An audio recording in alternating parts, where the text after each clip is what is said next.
De la tarde, y en un rincón de la ciudad, en un pequeño jardín, alguien cuenta una historia, reflexiona en voz baja o conversa, paseándose bajo los árboles. Es hora de volver a casa, bajar la velocidad y darle tiempo al tiempo. Christian Warnken nos abre la verja de su jardín para que respiremos aire puro y oxigenemos el espíritu. En Pauta, aquí comienza Desde el Jardín. Una presentación de Grupo Educar, construyendo el futuro de la educación técnico-profesional en Chile. Lo esencial de toda exploración será volver al propio jardín y ver las cosas por primera vez, decía el poeta T.S. Eliot. Muy buenas tardes, queridos y queridas radiovidentes que al escucharme me ven aquí en mi jardín, caminando, pisando las hojas del otoño, la estación que más me gusta en esta ciudad, en esta tarde de lunes 9 de junio del año 2025. Hoy día vamos a hablar de un país por el que tenemos un especial afecto.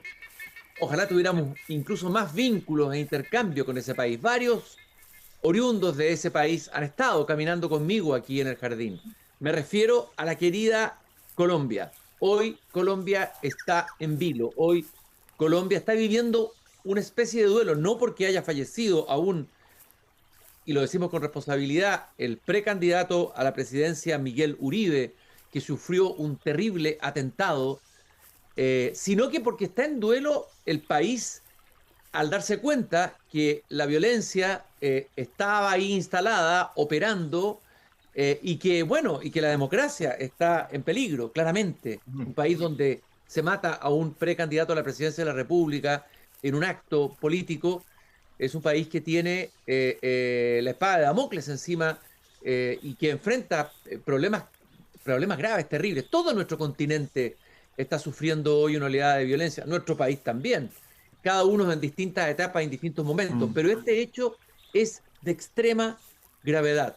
Y como dije, le tenemos y le tengo un especial afecto a Colombia. Recuerdo al escritor chileno Julio Barrenechea, poeta, que vivió en Colombia, que fue embajador allá y que le tocó estar cuando fue el atentado de otro político en el año 1948, Jorge Eliezer Gaitán, un político liberal que también sufrió un alevoso atentado y fue asesinado en ese atentado. Julio Barrenechea escribió poesía sobre Colombia, incluso algunos lo consideraban casi más colombiano que chileno en un cierto sentido. Su corazón fue tomado por esa Colombia maravillosa, llena de vida, de cultura, de gente buena, pero que le ha tocado vivir esta tragedia y esta historia trágica que por supuesto que se remonta mucho más atrás. Y para comenzar y tratar de entender desde acá, desde el sur del mundo, desde esta Finisterra, desde este pequeño jardín, qué está pasando en Colombia, hoy día nos acompaña Alejandro Gaviria. Él es ingeniero, economista, escritor, autor de variados libros, entre ellos un ensayo muy interesante sobre Stefan Zweig, que se llama No espero hacer este viaje, sobre Stefan Zweig y el humanismo en tiempos de locura. Caramba que son tiempos de locura y caramba que nos hace falta una mirada humanista como la de Stefan Zweig hoy día. Él fue precandidato, Alejandro Gaviria, precandidato presidencial en la elección del año 2022. Alcanzó a ser un tiempo ministro de Educación, espero no equivocarme, en el gobierno de Petro. Y Alejandro, muy bienvenido al jardín, un gusto de saludarte en esta tarde difícil para Colombia. Primero, toda mi solidaridad con el pueblo colombiano, que es el que está sufriendo esto que hemos recibido como terrible noticia en estos días. Gracias, Cristian, por la invitación. Hay un detalle biográfico que se te escapa. Yo nací en Santiago de Chile en los años No te, 60. no te puedo creer. A ver, cuéntame un Sí. poco más de eso. ¿Cómo es que naciste acá? Fueron las circunstancias? Las circunstancias fueron mi padre recién casado con mi madre. Ellos eran de Medellín, en el centro de Colombia. Y mi papá había estudiado ingeniería y se ganó una beca para estudiar estadística, matemática en la Universidad de Chile. Y ellos llegaron y yo nací allí como su primer hijo. O sea, Y en he el fondo tenido eres chileno siempre una también. conexión con Chile. Crecí oyendo de Chile. Yo viví 2 años y medio en Santiago, en el barrio Providencia. He vivido muy de cerca la historia de Chile. y tengo, por supuesto, una conexión afectiva con tu país, Cristian. Soy colombo-chileno incluso. Mira, qué interesante. Eres colombo y chileno y nacido en Chile, ¿no? Tal cual, tal cual. Oye, Alejandro, vamos a hablar de Chile en algún momento, a ver si alcanzamos a ver cuál es tu mirada desde afuera y desde adentro, porque una parte de tu historia tiene que ver con nuestro país. Lo primero que quiero preguntarte es, este atentado, este acto brutal que se hizo con el candidato Miguel Uribe, candidato de Centro Democrático, me parece que se llama el El partido Centro político. Democrático, que es el partido de Álvaro Uribe Vélez, que está en Colombia a la derecha del espectro político. Claro, exactamente. Me gustaría que tú me dijeras si este hecho es un hecho que marca un antes y un después, o es un hecho esperable dentro de un proceso más largo y no estamos ante un antes y un después, digamos, ante un hito que genere un quiebre. ¿Cuál es tu mirada de eso? Mi mirada, Cristian, tiene dos partes. Primero, una mirada histórica que tiene que ver lo siguiente. La violencia política ha acompañado a Colombia por mucho tiempo. Ujú. Y desde el año 2021, 2022, cuando yo fui candidato, estaba este tema en el ambiente y era, pensemos en la violencia política que le tocó a mi padre en el año 1948. Tú ya mencionaste el asesinato de Jorge Eliezer Gaitán en la época. A ese asesinato, a ese magnicidio, siguieron muchos años de violencia política que costaron en nuestro país más de 200.000 vidas. Después yo viví una violencia política una generación más adelante, que fue de los años 80. En el año 1989, Cristian, cuatro candidatos presidenciales fueron asesinados. Mm. Entre ellos, quien lideraba en su momento las encuestas y iba a ser el seguro presidente Luis Carlos Galán Sarmiento. Hoy su hijo es alcalde de Bogotá. Y existía este temor en Colombia, y por eso estamos hablando de un duelo, y hay cierta conmoción en el país está conmocionado porque se ha hablado desde entonces de una tercera oleada de violencia, de la violencia política que vuelve y se instala en el país.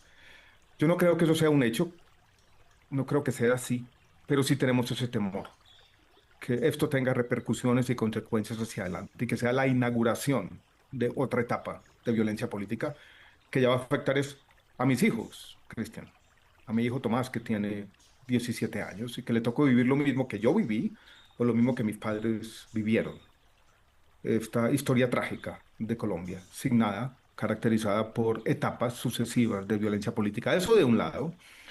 Lo otro, Cristian, la campaña presidencial en Colombia casualmente había empezado la semana pasada. Y empezó porque hubo una reunión en Cartagena donde se reunieron todos los candidatos y precandidatos, una discusión grande. Y todo el mundo estaba hablando de política. Era el tema que estaba en el país. Esa reunión terminó el día viernes, no asistió el presidente de la República.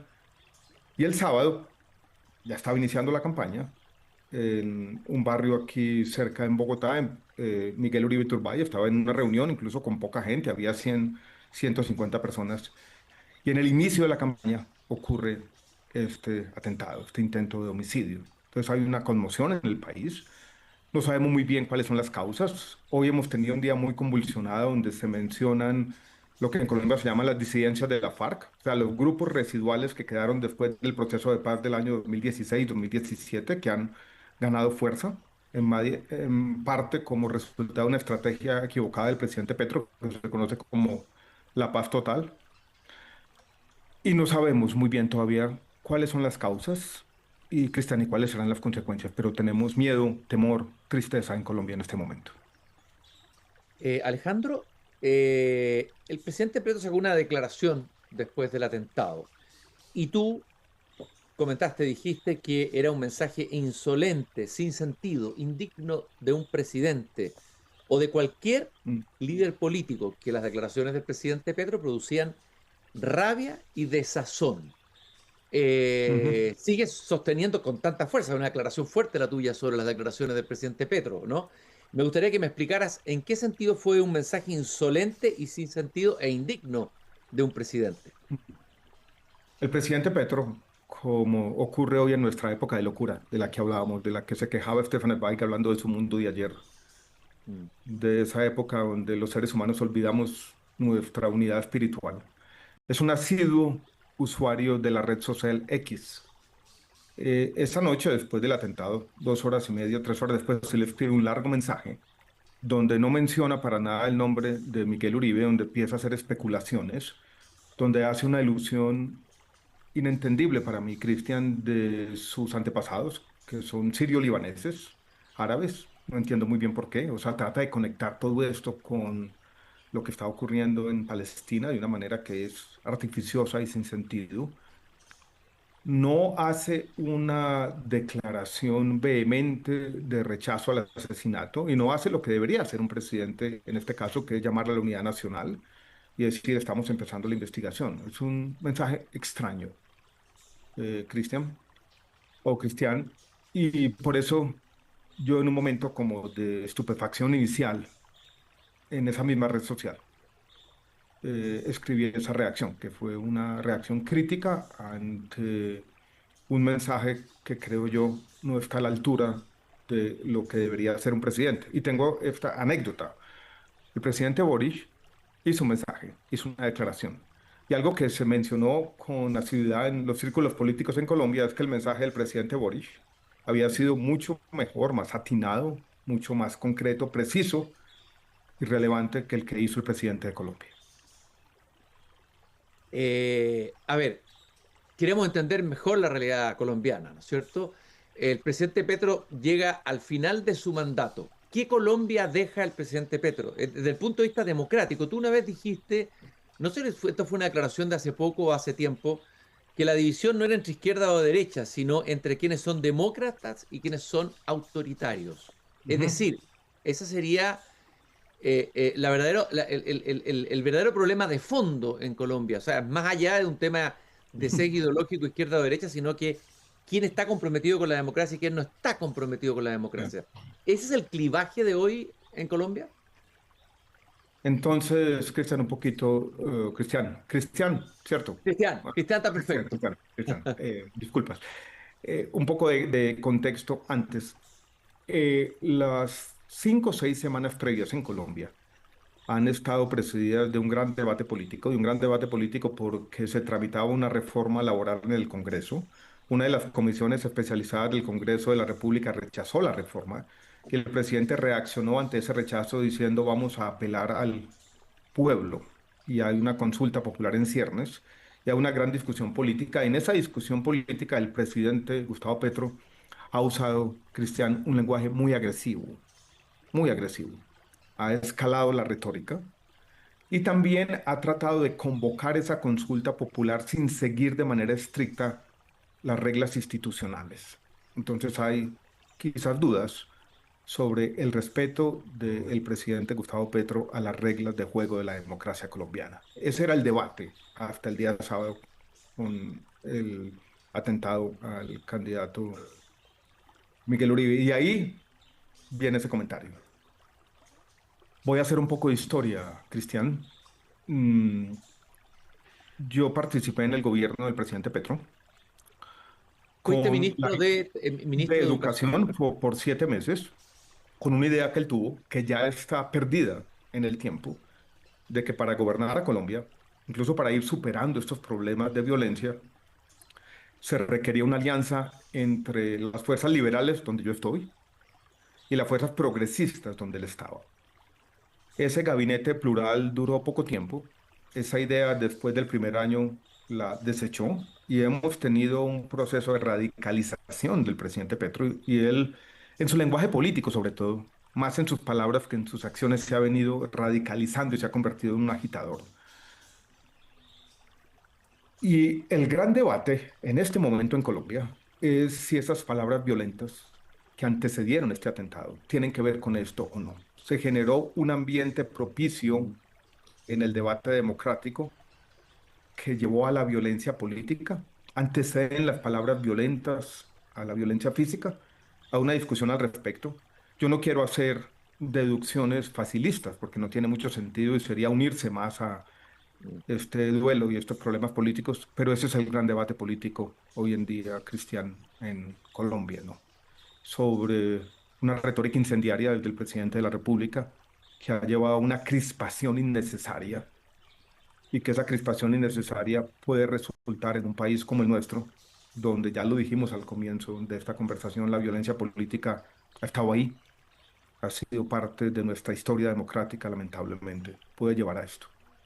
Bueno, lo que tú estás diciendo es un ejemplo de que las palabras, el lenguaje, tienen efecto en la realidad, sobre todo si las palabras son dichas por una autoridad. Y hoy día en el mundo lo que predomina es la retórica incendiaria, es lo que da más rédito, ¿no es cierto?, a distintos sectores políticos.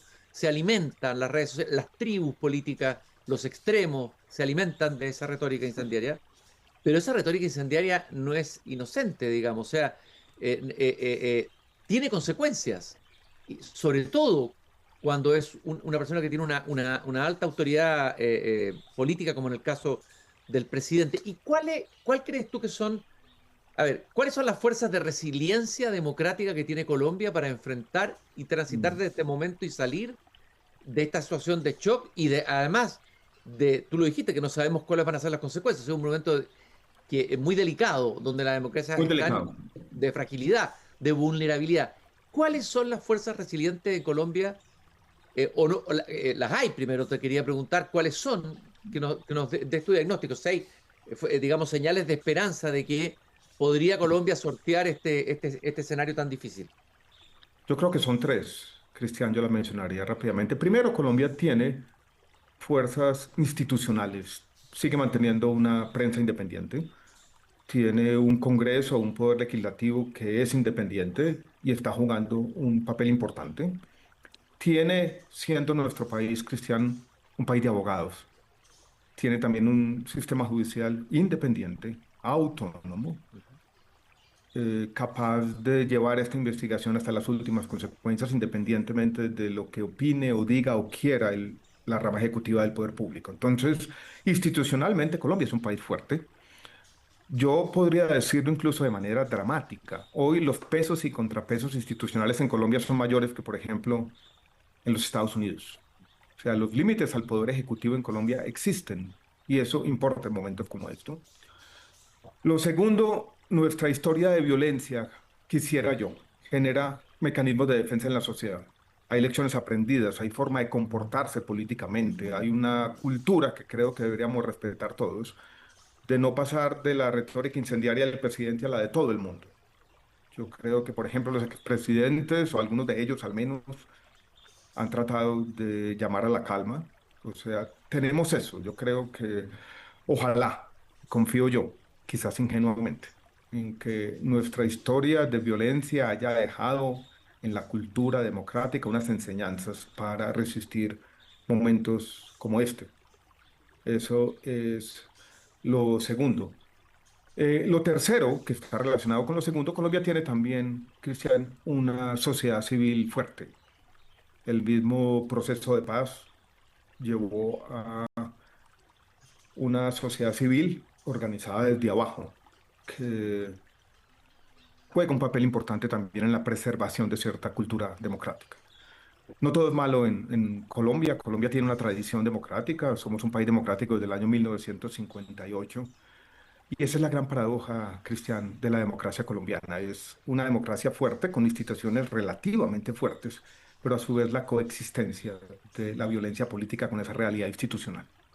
Ahí queremos entender cuáles son las raíces de la violencia profundas en Colombia, así como Stefan Zweig, el autor que tú conoces y admiras y has Sí, estudiado, sí.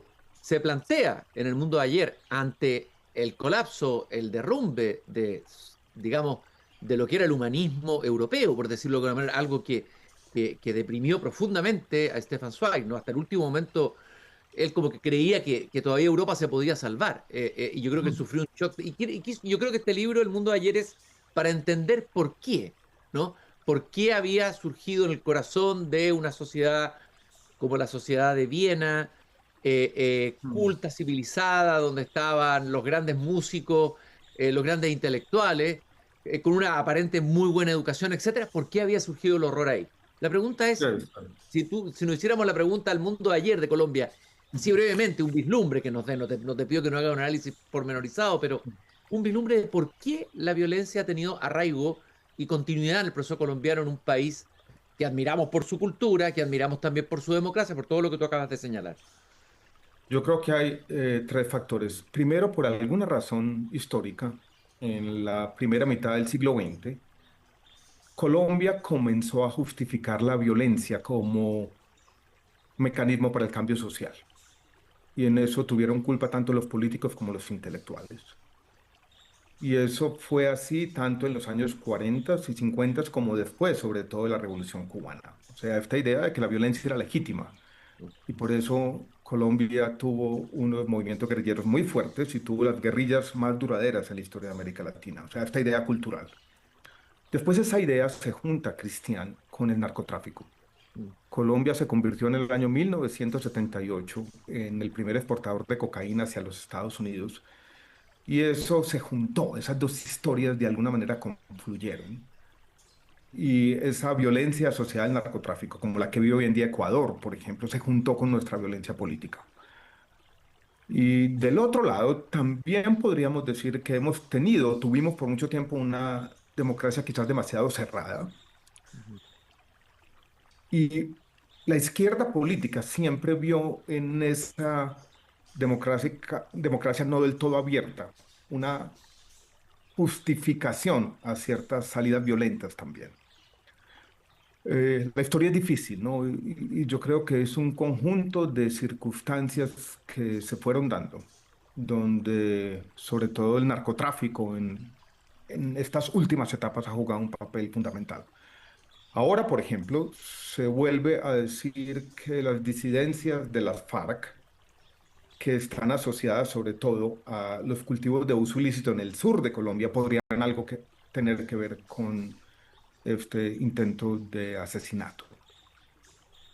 Te voy a Ese ha preguntar, sido claro, te voy a preguntar, el factor de violencia en general y violencia política en particular, predominante en los últimos 40 años en Colombia. bueno, tenemos que tomar nota aquí en Chile, puesto que dos de los elementos, la justificación de la violencia política, también la hemos tenido en Chile, lamentablemente, la tuvimos durante el estallido del 2019, donde hubo justificación de la violencia, justificación teórica y desde el mundo intelectual, ¿no? Lo han señalado varios autores aquí en Chile.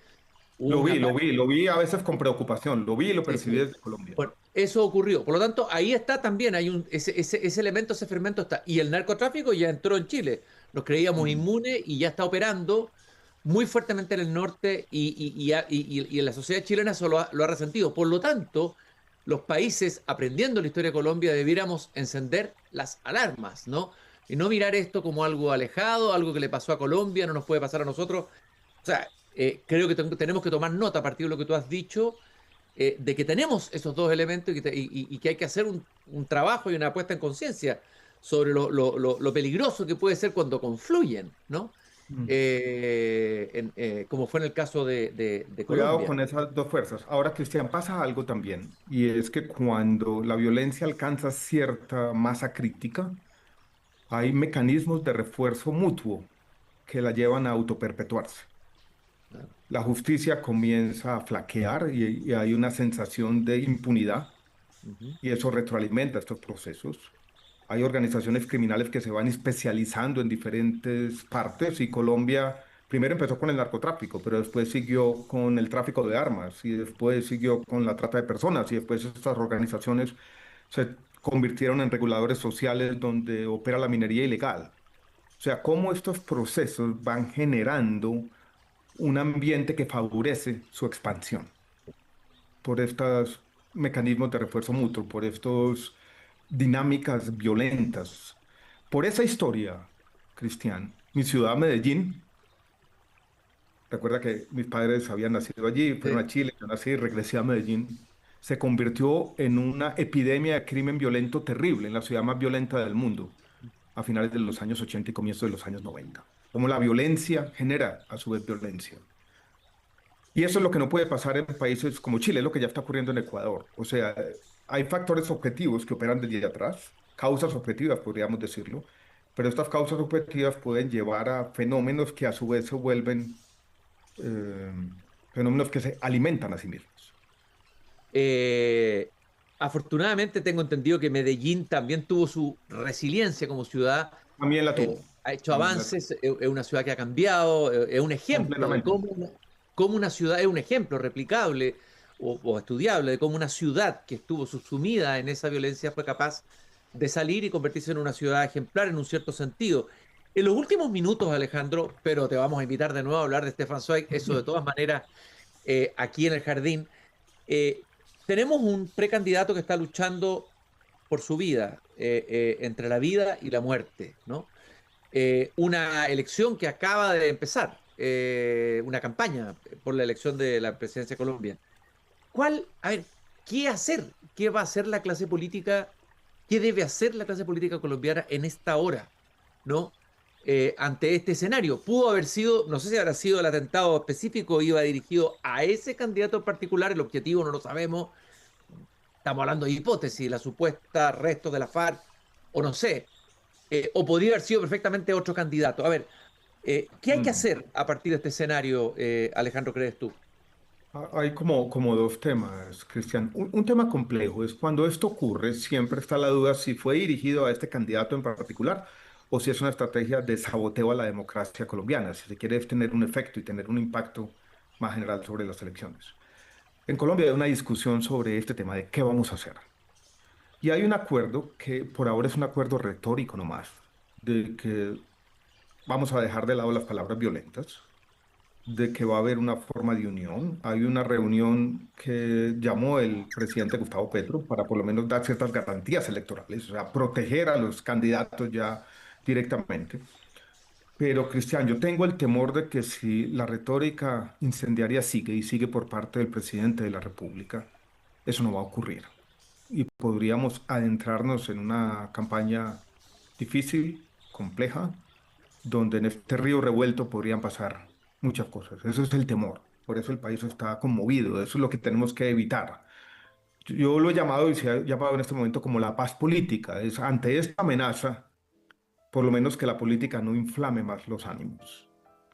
Eh, Vivimos en una época de locura también. Las redes sociales, donde las emociones están ahí exacerbadas, no se prestan para estas formas de moderación y tranquilidad, ¿no? Tú lo decías bien. Yo a veces me siento participando en la política aquí en Colombia, Cristian, como se siente cualquier humanista liberal en esta época de locura, que predicamos en el vacío, que decimos lo que hay que hacer, que estamos perdiendo un poco la fe en el humanismo liberal, pero que tenemos que seguir hablando, tenemos que seguir tratando de que la política, que es muchas cosas a la vez, no se convierta en un factor adicional de violencia y de locura.